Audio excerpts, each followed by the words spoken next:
Dear friends, welcome to our channel Trade with Arun Kumar. Friends ఈ video only education purpose మాత్రమే. ఈ video ఎవరికి కూడా buying selling signals అయితే కాదు. మార్కెట్లో ఇన్వెస్ట్ చేయాలంటే మీరు ఓన్గా రీసెర్చ్ చేయండి, లేదా మీ ఫైనాన్షియల్ అడ్వైజర్ సలహాలు తీసుకొని మార్కెట్లో ఇన్వెస్ట్ చేయండి. ఈరోజు మనం చేస్తున్న ఈ వీడియో మెయిన్ ఏంటి అంటే index, Nifty 50, bank Nifty, Sensex, gold, crude oil, ఇవి వీక్లీ అవుట్లుక్ ఎలా ఉంది, మార్కెట్ పాజిటివా నెగిటివా ఆర్ సైడ్ వేసా ఎలా ఉండబోతుందో ఓన్లీ టెక్నికల్ పర్పస్ మాత్రమే మనం అనాలిసిస్ చేస్తున్నాం. ఈ ఫండమెంటల్ మీకు కావాలంటే మీరు ఓన్గా రీసెర్చ్ చేయండి, ఫండమెంటల్ న్యూస్ను ఫాలో అవ్వండి, దాన్ని బేస్ చేసుకొని మార్కెట్ అనేది మూమెంట్ ఉంటుంది. సో ప్రజెంట్ మనం ఇక్కడ నిఫ్టీ 50 ఇండెక్స్ని అనాలిసిస్ చేస్తున్నాం. నిఫ్టీ 50 ఏ టైం ఫ్రేమ్లో, టైం ఫ్రేమ్ అనేది చాలా ఇంపార్టెంట్. ఇక్కడ 1 minute, 5 minutes, 15 minutes, 1 hour, 4 hours day time frame, weekly time frame. మనం అనాలైసిస్ చేసేది డే టైం ఫ్రేమ్లో చూస్తున్నాం. సో ఇక్కడ డే టైం ఫ్రేమ్, ఈ డే టైం ఫ్రేమ్లో మనం చూసుకున్నట్లయితే ఫర్ ఎగ్జాంపుల్ ఇక్కడ ఒక లైన్ అనేది డ్రా చేసుకోవడం జరిగింది. మనం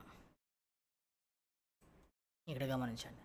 సో ఈ లైన్ అనేది ఒక ట్రెండ్ లైన్. ఈ ట్రెండ్ లైన్ అనేది ఇక్కడ 2020 మార్చి రోజు బౌన్స్ అయ్యి మార్కెట్ పాజిటివ్కి వెళ్ళింది. నెక్స్ట్ 2025లో బౌన్స్ అయ్యి మార్కెట్ కొంత పాజిటివ్కి వెళ్ళింది. ఇలా 2 times. థర్డ్ టైం బౌన్స్ అవ్వలేదు, సో ఆటోమేటిక్గా రిజెక్ట్ అయింది. అంటే ఏంటిది, బ్రేక్ అయింది. సో ఈ ట్రెండ్ లైన్ ఏదైతే ఉందో ఈ ట్రెండ్ లైన్ని బ్రేక్ చేసేసింది. ట్రెండ్ లైన్ బ్రేక్ అయ్యి ట్రెండ్ లైన్ వద్దకి రీటెస్ట్ అనేది రావడం జరిగింది. ఇది retest. This is a supply zone అనుకోండి ఎగ్జాంపుల్. ఈ జోన్ ఏంటి, 24,500. ఈ zone very very very important zone. ఎందుకనంటే ఇది స్ట్రాంగెస్ట్ రెసిస్టెంట్ జోన్. ఎందుకంటే ఇక్కడ నుంచి మార్కెట్ అనేది ఇంకా పైకి వెళ్ళట్లేదు. ఇది strong resistance and strong support కూడా ఎక్కడ ఇన్నర్లో మనం క్యాలిక్యులేట్ చేసుకుంటే 24,000 అనేది స్ట్రాంగ్ సపోర్ట్ జోన్గా కన్సిడర్ చేసుకున్నాం. ఇది సపోర్ట్ జోన్ అండ్ రెసిస్టెంట్, ఈ రెండింటి మధ్యలోనే ప్రైస్ అనేది మూమెంట్ జరుగుతుంది. ఒకవేళ మార్కెట్ మాత్రం ఇంత పాజిటివ్ వెళ్ళే ఛాన్స్ ఉందా అనేది మనం గెస్ చేయలేం. ఇక్కడ మనం గమనించినట్లయితే ఇది లోయర్ హై, ఇది లోయర్ లో, ఇది లోయర్ లో. సో ఇది పుల్ బ్యాక్ వచ్చింది అంటే టెస్టింగ్కి వచ్చింది. అనదర్ లోయర్ లో, సో అనదర్ లోయర్ లో కనుక క్రియేట్ చేసింది అనుకో, మార్కెట్ అనేది చాలా పెద్ద క్రాష్ అని అర్థం, చాలా పెద్ద క్రాష్. బట్ ఈ లో అనేది క్రియేట్ చేయదు అని నా ఇంటెన్షన్. బట్ ఫండమెంటల్ ఏం జరుగుతుందో మనం ఎక్స్పెక్ట్ చేయలేం కాబట్టి, సో దీన్ని మనం కన్సిడర్ చేసుకోవచ్చు, చేసుకోకపోవచ్చు. 50-50 ఛాన్సెస్. ఓన్లీ మనం టెక్నికల్ వ్యూ మాత్రమే చేస్తున్నాం. ఈ జోన్ అనేది వెరీ వెరీ ఇంపార్టెంట్. ఇప్పుడు మార్కెట్ ఎటు వెళ్ళే ఛాన్స్ ఉంది అవుట్లుక్ అంటే, ఇఫ్ ఇన్ కేస్ మార్కెట్ కనుక 24,000 దగ్గర దాకా, ఆల్మోస్ట్ 24,100 దగ్గర ట్రేడ్ నడిచింది, ఫ్రైడే రోజు క్లోజ్ అయింది. సో ఇక్కడ నుంచి మార్కెట్ వెళ్తే పాజిటివ్గా వెళ్ళాలి. 24,000 కనుక బ్రేక్ అయిందంటే 25,000 వరకు మార్కెట్ వెళ్ళొచ్చు. ఓకేనా. సో 24,100 కనుక బ్రేక్ అయ్యి కిందికి వచ్చిందనుకో, 24,000 కూడా బ్రేక్ అయితే, సపోర్ట్ జోన్ బ్రేక్ అయితే మార్కెట్ ఆల్మోస్ట్ ఈ ప్లేస్ వరకు వస్తే 23,000 నెక్స్ట్ సపోర్ట్ జోన్ ఉంది. ఈ సపోర్ట్ జోన్కి వస్తే మేబీ రావచ్చు. ఈ సపోర్ట్ జోన్ 23,000 అనేది సపోర్ట్ జోన్ అనేది 23,100 లేదా 23,200 సపోర్ట్ జోన్ ఉంది. సో నెక్స్ట్ సపోర్ట్ జోన్ ఎక్కడ ఉంది, 23,500 దగ్గర సపోర్ట్ ఉంది. ఈ రెండింటి లెవెల్స్ వరకు రావచ్చు. బట్ మార్కెట్ పాజిటివ్ కనుక ఉంటే మండే రోజు ఇక్కడ నుంచే డైరెక్ట్గా 24,500 వరకు ఓపెన్ అవ్వచ్చు. 24,000 బ్రేక్ అయితే, 24,500 బ్రేక్ అయితే 25,000 వరకు మార్కెట్ వెళ్ళే ఛాన్స్ ఉంది. ఇది చాలా ఇంపార్టెంట్ మీరు చూసుకున్నట్లయితే. సో బట్ ఇలా జరగొద్దని మనం కోరుకున్నాం. ఎందుకంటే lower high lower low, lower high lower low. But ఇది జరగకపోవచ్చు. ఇక్కడ నుంచే మార్కెట్ పాజిటివ్ అవ్వచ్చు. అది ఎలా అంటే, ఈ విధంగా గ్రాఫ్ ఉంది కదా, ఇక్కడ నుంచే ఒక పుల్ బ్యాక్, నెక్స్ట్ వెళ్తే 26,000 తీసుకోవాలి, మార్కెట్ పాజిటివ్లో రావాలి. బట్ మన చెప్పలే, మన చేతుల్లో జస్ట్ మనం ప్రిడిక్ట్, జస్ట్ అనాలిసిస్ మాత్రమే చేస్తాం. మనం దేవుళ్ళం కాదు అది వెళ్తుందని ఖచ్చితంగా చెప్పడానికి. జస్ట్ అనాలిసిస్ మాత్రమే చేస్తాం. అన్నిటిని బేస్ చేసుకొని మార్కెట్ మూమెంట్ ఉంటుంది. ఫండమెంటల్, టెక్నికల్ అన్నిటిని బేస్ చేసుకొని. Next bank Nifty. ఈ బ్యాంక్ నిఫ్టీ కూడా గ్రాఫ్ మీరు గమనించినట్లయితే సపోర్ట్ రెసిస్టెన్స్ లెవెల్స్ మీరు చూడండి. సో అవసరమైతే మళ్ళీ ఒకసారి నేను డ్రా చేస్తాను, support and resistance level. So ఇది కూడా బిగ్గెస్ట్ ఫాల్ జరిగింది ఇక్కడ. లోయర్ హై, లోయర్ లో, lower high, this is lower లో. ఐ డోంట్ నో, నాకు తెలియదు. జస్ట్ మనం అనాలిసిస్ మాత్రమే చేస్తున్నాం, not a God. This is video financial advice మాత్రమే. సో మార్కెట్ ఎటు వెళ్ళే ఛాన్స్ ఉంది మనం ఎక్స్పెక్ట్ చేయలేం. సో మార్కెట్ అనేది ఒకవేళ ఇక్కడ నుండి రివర్స్ అవ్వచ్చు. 55,500 అనేది స్ట్రాంగ్ రెసిస్టెంట్గా ఉంది. 56,000 రెసిస్టెంట్గా ఉంది, 55,000 కూడా రెసిస్టెంట్ ఉండి బ్రేక్ అయ్యి 55,300 వరకు వచ్చింది. అంటే 55,000 అనేది సపోర్ట్ జోన్గా ఉంది.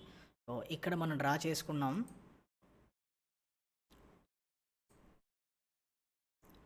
55,000 సపోర్ట్ జోన్.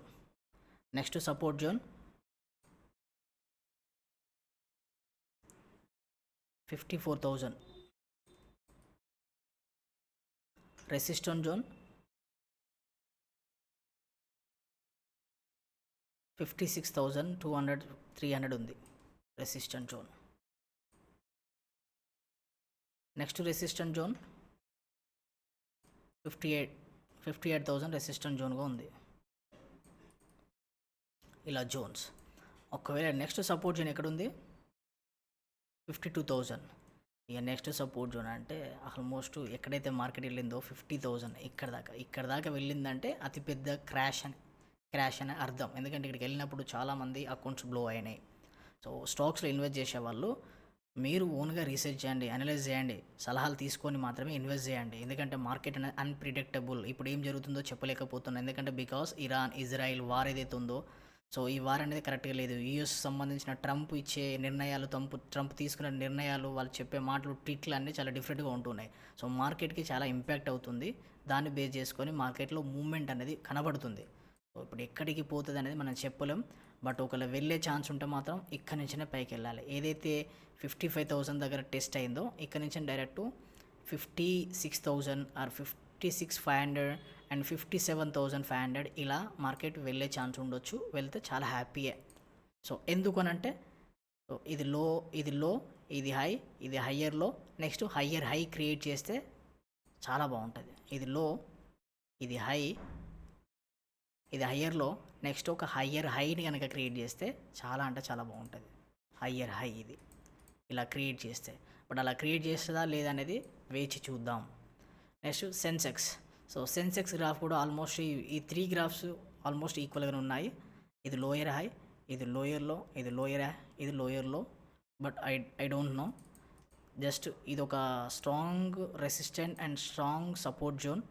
ఈ zone is very very important. Supply zone కూడా strong resistant zone and supply zone.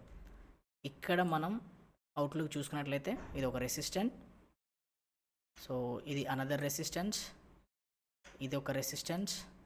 Next support zone వచ్చేసి 77,000 సపోర్ట్ జోన్ ఉంది. 77,000 సపోర్ట్ జోన్ ఉంది. నెక్స్ట్ సపోర్ట్ జోన్ వచ్చేసి 76,000 ఉంది. నెక్స్ట్ సపోర్ట్ జోన్ వచ్చేసి 75,000 వేసుకో. 75,000 సపోర్ట్ జోన్. ఇలా సపోర్ట్ జోన్స్ ఉన్నాయి. ఎక్కడికి వెళ్తుంది, ఏది బ్రేక్ అవుతుందో చూసుకోండి. బట్ ఇంతకుముందు బ్యాంక్ నిఫ్టీలో అనుకున్నట్టుగా ఇది లో, ఇది హై, ఇది హయ్యర్లో, ఇది ఒక హయ్యర్ హై. బట్ ఇది క్రియేట్ చేస్తుందా లేదా అనేది జస్ట్ అనాలిసిస్ మాత్రమే చేస్తాం, మన చేతులు లేదు. బట్ ఏం జరుగుతుందో చూద్దాం అవుట్లుక్. Next gold. ఈ గోల్డ్ అనేది చాలా అంటే చాలా వాలటిలిటీ ఉంది. ఎందుకనంటే నిన్న ఎన్ఎఫ్పి న్యూస్ రావడం జరిగింది. సో ఇది అందరికీ చాలామంది తెలుసు అనుకుంటా. forexfactory.com ఈ వెబ్సైట్ అనేది చాలా అంటే చాలా ఇంపార్టెంట్ ఫారెక్స్ ట్రేడింగ్ చేస్తున్న వాళ్ళకి. ఇందులో ఇంపార్టెంట్ న్యూసెస్ వస్తూ ఉంటాయి. ఇప్పుడు ఎస్టర్డే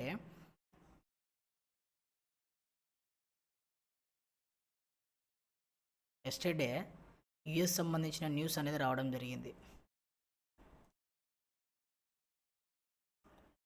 ఏం న్యూస్ అది? ఇక్కడ మీరు non form employment change and unemployment rate. So non form employment change అనేది వాళ్ళ ఫోర్కాస్ట్ అనేది 46K ఎక్స్పెక్టేషన్స్, బట్ గుడ్గా రావడం జరిగింది. 115K చాలా గుడ్గా రావడం జరిగింది. పర్సంటేజ్ ఏదైతే ఉందో అన్ఎంప్లాయ్మెంట్ రేట్ అనేది 4.3 యావరేజ్గా ఎంత అవుతుందో అంతే. అంటే ఇటు బాగా పాజిటివ్ కాదు, బాగా నెగిటివ్ కాదు, యావరేజ్గా ఉంది. అంటే సైడ్ వేవ్స్ అనుకోండి, మీ లాంగ్వేజ్లో సైడ్ వేవ్స్. సో ఇక్కడ మనం డే టైం ఫ్రేమ్లో మనం చెక్ చేసినట్లయితే నిన్న ఫ్రైడే రోజు మార్కెట్ క్లోజ్ అయిన క్యాండిల్, గ్రీన్ క్యాండిల్ $47.15 దగ్గర ట్రేడ్ అయ్యి క్లోజ్ అవ్వడం జరిగింది. సో మార్కెట్ అనేది గోల్డ్ని అన్ప్రిడిక్టబుల్, ఎందుకంటే ఈ వార్ సిచ్యువేషన్ ఏం చెప్పలేకపోతున్నాం. వార్ అనేది ఎలా ఉండబోతుంది, వార్ ఎలా జరుగుతుందో అనేది మనం ఎక్స్పెక్ట్ చేయలేకపోతున్నాం. ఎందుకంటే 45,000 దగ్గరనేమో సపోర్ట్ ఉంది, 48,800 దగ్గరనేమో రెసిస్టెన్స్ ఉంది. ఈ మధ్యలోనే గత కొన్ని రోజులుగా ట్రేడ్స్, ఇది డే టైం ఫ్రేమ్ అంటే ఇది ఒక్కొక్క క్యాండిల్ 1 డే క్యాండిల్ అని అర్థం. అంటే గత కొన్ని రోజులుగా ఆల్మోస్ట్ మార్చ్ 23 నుంచి ఈ రోజు వరకు కంటిన్యూగా ఒక కన్సలిడేషన్, జస్ట్ ఆ మధ్యలో మాత్రమే సైడ్ వేవ్స్ అనేది నడుస్తుంది.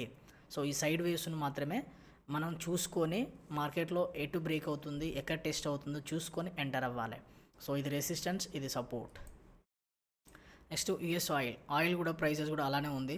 సో అన్ప్రిడిక్టబుల్, ఎందుకనంటే ఈ హార్మోన్స్ సంబంధించిన జలసంధి ఏదైతే ఉందో అది ఏం జరుగుతుంది, ఎలా జరుగుతుంది అనేది అన్ఎక్స్పెక్టెడ్ థింగ్స్ న్యూస్ బేస్ చేసుకొని నడుస్తుంది మొత్తం. మనం దీన్ని టెక్నికల్ వ్యూగా కూడా అనలైజ్ చేయలేము, టెక్నికల్ వ్యూ అనేది చెప్పలేకపోతున్నాం. సో ఫండమెంటల్గా మీరు రీసెర్చ్ చేయండి, ఫండమెంటల్గా తెలుసుకొని మార్కెట్లో ఇన్వెస్ట్ చేయండి. బట్ మార్కెట్ అనేది చాలా వొలటిలిటీ ఉండబోతుంది. సో జాగ్రత్తగా చూసి డే టైం ఫ్రేమ్లో ట్రేడ్ చేయండి, లేదా 15 మినిట్స్లో టైం ఫ్రేమ్ చేయండి, లేదా 1 అవర్లో చేయండి, లేదా స్వింగ్ ట్రేడింగ్ చేయండి, ఇంట్రాడే చేయండి, ఏదైనా పర్లేదు.